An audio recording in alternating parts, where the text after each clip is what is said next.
We know you are a great Star Wars fan, so when you envisioned the Acolyte, what was important to you to include in this story? It was important for me as audiences were brought into this world that they both felt like it was a clean entry point. They didn't necessarily need to know Star Wars backward and forward in order to enjoy it, but that fans of the franchise and of the EU and of the High Republic books would recognize a lot of things that they already knew and that they expect from this type of media. So I wanted to do both, honestly, when I approached this. And I hope that the show captures both of those audiences. Amandla, how did you approach playing two characters, May and Osha? What was the most challenging aspect of that?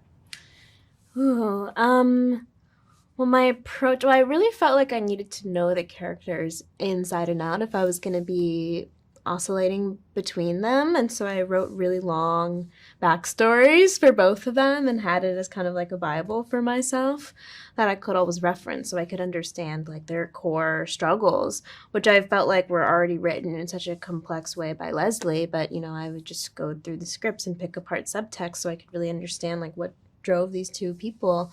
And physically, I thought about yin and yang a lot, and I thought that would just be such a fun concept to play with, because yang is light and it's masculine, and yin is dark and seductive and feminine, and the interplay of those two things. I just really wanted to physically differentiate the two characters, so you kind of always knew who you were looking at. The most challenging thing was scheduling. that was the hardest thing because I'm playing two characters, and throughout a day maybe I was switching back and forth between them, and then also trying to find time to learn all my stunt choreography, not just for one of them but for both of them. And I was just always busy. Yeah, I felt that for you. Yeah. The whole time I was like, I don't know how she is doing this, but she is doing it. It was astonishing to watch, not just your performance, but the mental and physical energy that it took to execute both those performances was superhuman. I still can't believe you did it. I mean, I can believe you did it. Stop. It's true. Stop. Leslye, how did the decision to design practical sets and not use CGI come about, and why was it important to you? It was important to me to utilize practical sets, puppetry,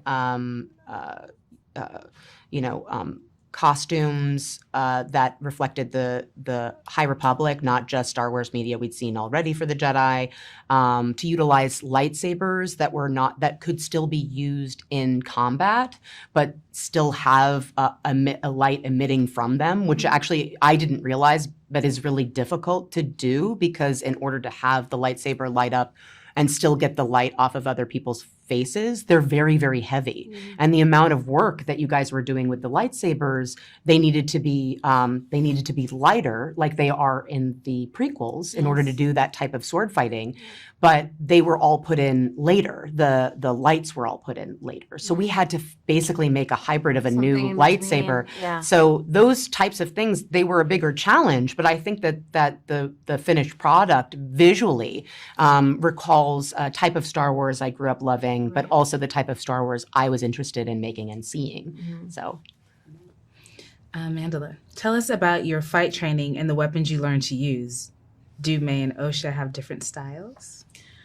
Yes. They have very different styles, and I think also Osha's style is kind of in a nascent place. Yeah. Which makes it opens up a big expanse for us in terms of where Osha goes, where she can go. But with May, I started by just my stunt master, my kung fu master and stunt trainer. His name is Jun Chang Lu, and he was absolutely wonderful. And he started me off with there was a circle on a cardboard box with a cross and an X, and I would just trace them over and over again until the tape in the box would be taken away, and then I would be able to do those movements in the air without any sort of guidance. And then we practiced punches and kicks and like roundhouse punches and kicks, and just slowly developed until like I had enough of a foundation to do the pick up the stunt choreography quickly, which ended up being really important, you know, because I was 2 characters.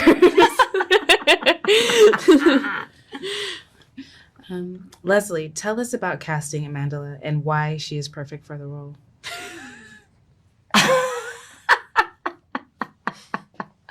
She's perfect because I, of course, had been a fan of hers. But The Hate You Give, I've given this answer before, but The Hate You Give was something where I felt like her performance was not only fully realized, supporting obviously the overall narrative, but that culturally it was also reflecting an environment and a climate.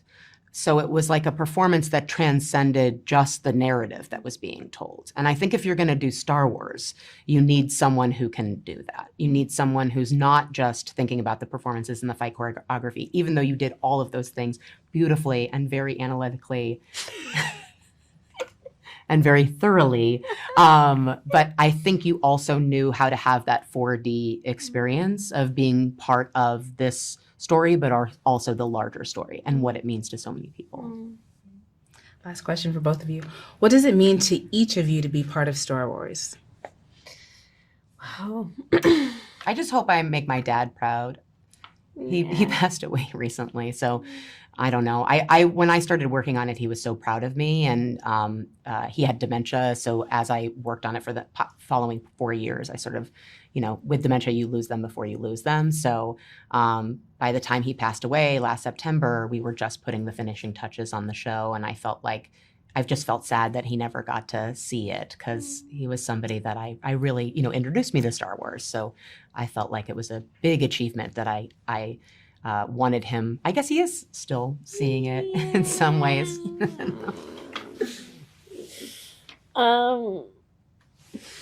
That was a deep answer. Probably not what you were looking for. That's the truth. I'm proud of her. Oh, thank you.